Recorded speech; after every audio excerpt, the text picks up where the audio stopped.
Hey, I'm Joe Levy. I'm the writer and music supervisor of Amplified. I'm Jody Peckman. I'm executive producer. Now, you both were editors at Rolling Stones. That's right. We were. I was the creative director and the photography director there and worked there for most of my career. And I was the music editor and executive editor for 10 happy years. Now, from this exhibit, I'm going to say that rock and roll really started in the 50s. Am I not correct on that? You are correct. So, in going through the decades, how has music and how has the sound changed? Well, that's an awfully big question. I know it we're is. Gonna I'm need, sorry. we're going to need a couple of days. People are going to need some trail mix and a little bit of extra protein as I dig in and tell you that rock and roll has always been a disruptive force, and that has not changed. What's changed is the way that that disruption is delivered. So starting with saxophones, pianos, and guitars in the 50s, mostly guitars in the 60s and 70s, a little bit as we moved to hip-hop in the 80s and 90s, of turntables and beat machines. No matter what's making the music, the message is the same. It's a disruptive message of freedom. So it's the sound that's the disruption. I would say that the sound is disruptive. Sometimes the message is disruptive. say Sometimes what the performers are wearing can be pretty disruptive. And Jody, what would you say to this? I agree. I think that it doesn't just change the message, but it also goes into our politics. It goes into the policies and the things that we want to happen. I'm going to say that this decades of music leads us to where we are now. I think that's fair to say. I think that music's been a leading force during its time, rock and roll, but it's also been a reflective force. So it both causes and reflects changes around it. Jody, for being a woman and working for this magazine, how hard was it? Was it easy, or did you break in? I think that most people would think it was very difficult, but I found it extremely easy. Somehow, and I was in the minority when very few women worked there for many of the years that I was there, but I never really differentiated work between men and women. It was a wonderful environment, and I made great friends, and it was easy. There are plenty of women in the music business, a lot of women in the photo world, not as many. Rock Right. photo world it's really dominated by men, but I found it totally enjoyable. See, the reason I'm asking the question is that I own a newspaper and a podcast and other things. And yes, there's like things that you have to jump through, but I think that men have to jump through it too. We're just told that it's harder. And I think it's a mindset more than it is in reality at this point. I agree with that. You get to talk. Well, this question's not really for me, is it? No, actually it is, because I think men have been given a bad rap by being told, oh, you shouldn't be there. And yes, there are some men that think that way, but there are also some women that think that way. I think there are people who close doors everywhere you go, whether you're a man or a woman, whether you're white, black. I think there are people who want to close doors, and then there are people who want to open them. Rolling Stone was a magazine dedicated to rock and roll. That's a music about opening doors. And it opened some. It could have opened more inside the magazine. But you know what? I agree with Jody that there were plenty of people who found it a hard place to be and plenty of people who found it an easy place to be. And it depended on the person, not whether that was a man or a woman. But didn't Rolling Stones, in the course of its history, go more into politics, more into film? Like if you look at the covers as they go that way. I'm going to say that it didn't go more into those things. That when it started in 1967, Jan Wenner was very clear, we're starting a magazine about music and the changes it's causing. Politics were some of those changes. People like to say, oh, you started putting ladies in bikinis on the cover or movie stars on the cover. When? I always ask them when, because it didn't start long after 1967 when the magazine started. It was early on in the magazine's history that really? It wanted to cover everything in rock and roll culture. So it's culture. More Yes, I would say rock and roll culture more than just music. If you look at those early covers, that very first one is John Lennon in a movie. So it's not pretending that movies don't exist. Comic books were on the cover early on. Politics was on the cover early on. Different sorts of things. So it is true that it opened up to the wider world around rock and roll sometime in the early 70s. But once it did that, it never stopped. And from both of your opinions, who would you say is the number one band or singer that changed the course of music? For me, it's Elvis Presley. I'm going to go with Chuck Berry, my longtime favorite. I got to shake his hand once, and don't come too close because I haven't washed it since. Aw. And what would you like our readers and our viewership to know about Rolling Stones and this exhibit? That, it's for all genres and generations. It's a journey into the heart of rock and roll and into a feeling. And no matter who it is you love, no matter what song it is you love, we hope that you're going to get that feeling and see it reflected in the show. Jody? Yeah, for me, it's about nostalgia, and watching the show reminds you of the greatest concerts you've seen. It takes you to a time when you put the first record on by that band. And I think it's a very emotional show and all about nostalgia. I would agree with you. Thank you so very much. Thank you. My name is Sandro. I'm a founder and the creative director of Artec House. What made you bring Art Tech House to New York City? Well, Artec House, this is our third location. The mission for Artec House is always to be the place for discovering art that's been created through technology as a home for this type of art of 21st century. When we opened our first location, when we opened up in Chelsea Market in 2019, we brought the Machine Hallucination by Rafik Anadol, which was an amazing art installation that talks about AI, and such a relevant Very topic relevant right today. now. So, for us was always to bring this type of exhibitions and this type of experiences for New Yorkers, and make them experience something that it's relevant. What were the other two locations? So we have locations in Washington D.C. Oh. and in Houston. Oh, so you're going country to or state to state. Myself, yes, I just flew in from Houston, yes, but the locations it's permanent. So we've been here already almost like 6 years. But actually.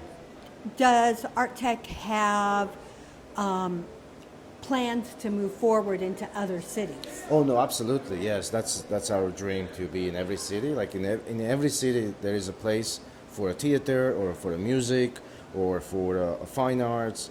We as Art Tech House, we hope to be the place for technology-driven art, the place where someone can come and experience the technology and what can be done using technology for storytelling. How many art installations have you done?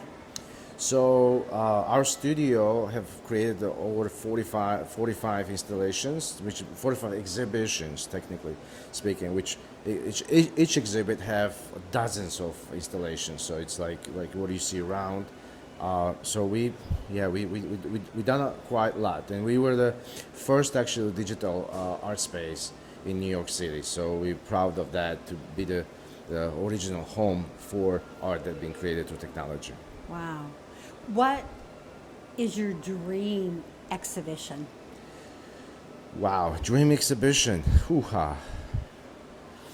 That's a big question, because I think so. Honestly, I love like, for instance, this exhibit it's fantastic because it's related to the music, and for me, like, I watching this show, and it relates really well, because like we live in that period. I say we're fortunate enough to be able to experience what we just saw. Like, Oh, it's like a time capsule. Time capsule, absolutely, yes. It's like it's a great retrospective of the culture, and to me, like, I love to maybe collaborate more with the the projects like this to bring really to make people immerse themselves in a music, you know. So it's something that we're working on. So Have you done anything that's used art, music, theater, photography, video, AI all together?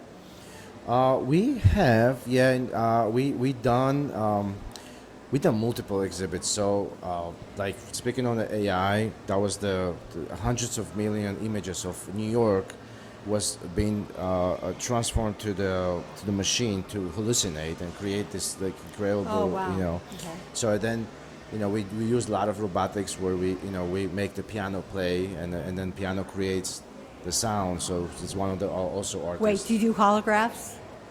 We have not done and much. We did during the COVID.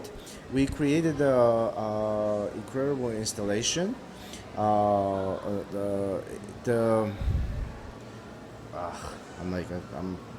skipping because the bar was closed. So we created a hologram. So you would think that there's a bar. And there wasn't. Yeah, it wasn't. Yeah. So we play with the. Have you seen the Japanese, I think it's Japanese technology, where the dragon flies over the whole stadium? Or the Yeah, I love those. So, for instance, we have our bar right now. Right. Like, if you, after we're done, I can show it to you. Maybe we guys can record it as well. Yeah. So we have first XR So it's an extended reality bar. So all your drinks, they get digital animation through your phone, through our apps. Right. So we created the app like in 2017, almost 10 years ago, where you can see when you look at your drink, then you see the activations happening that matches the exhibit. So currently we have something that matches the Amplify, you know. So it's like you see your drinks come to life. Oh, how fun.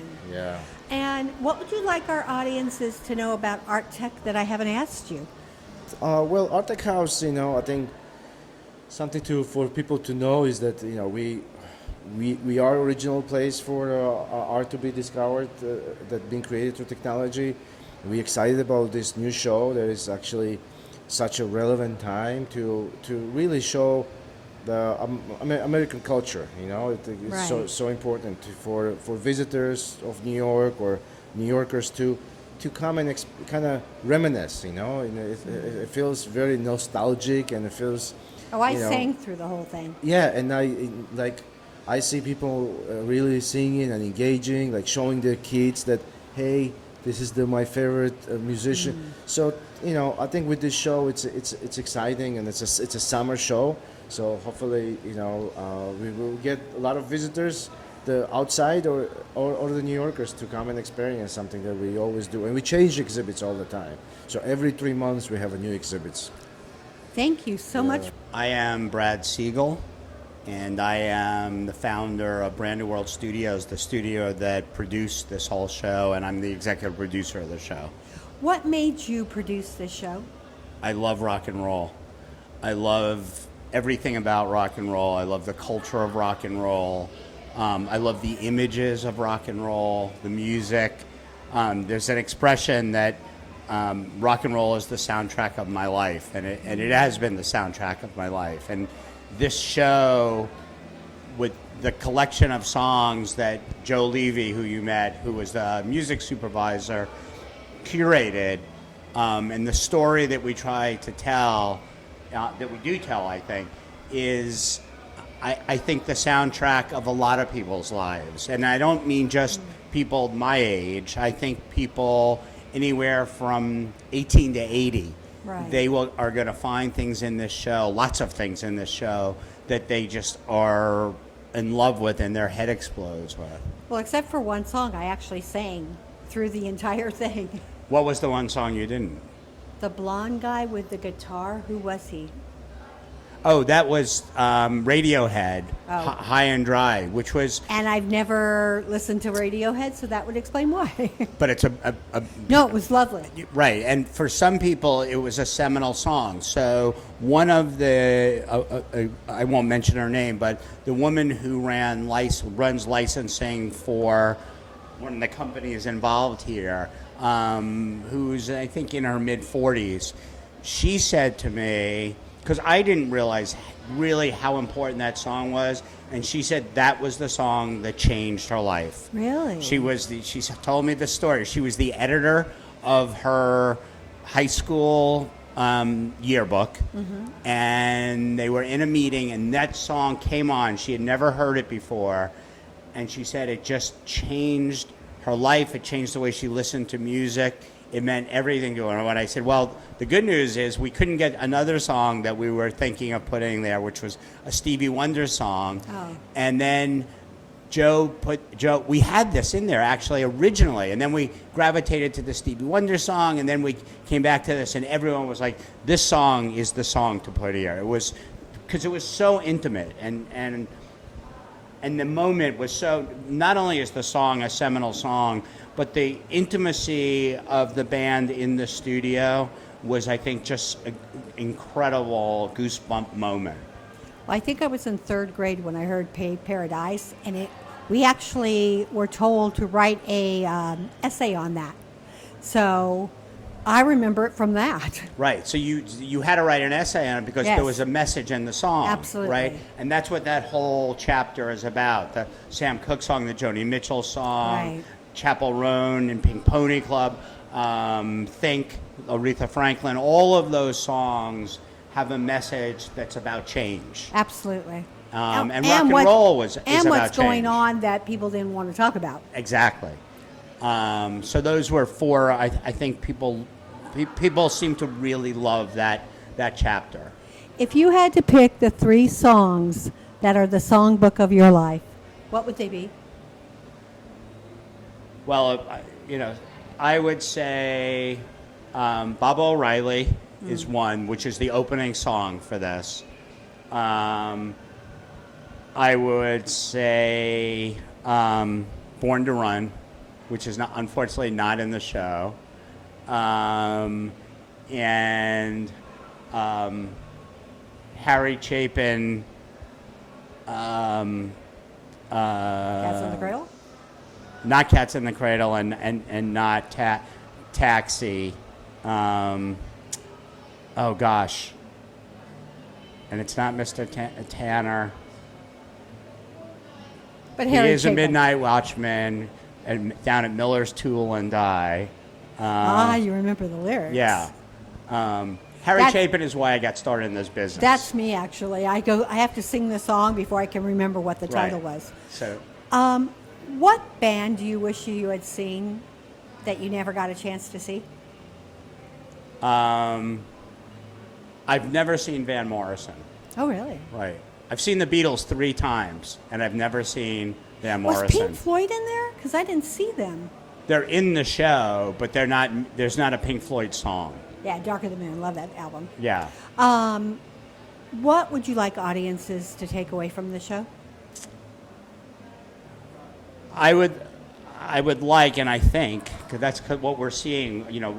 As we watch audiences watch the show and immerse themselves in the show, I think they get a little of every kind of feeling. They get, they want to dance, they want to rock, they get emotional and get teary-eyed, they get nostalgic, but they are energized. And I think what I want people to come away with is like, oh my God, that was amazing. I've got to see it again. I have to tell my friends to come see this. It's like, and not be able to over intellectualize it, to be able to really just say, it just, Immerse. I was immersed in it. Musically it took me somewhere.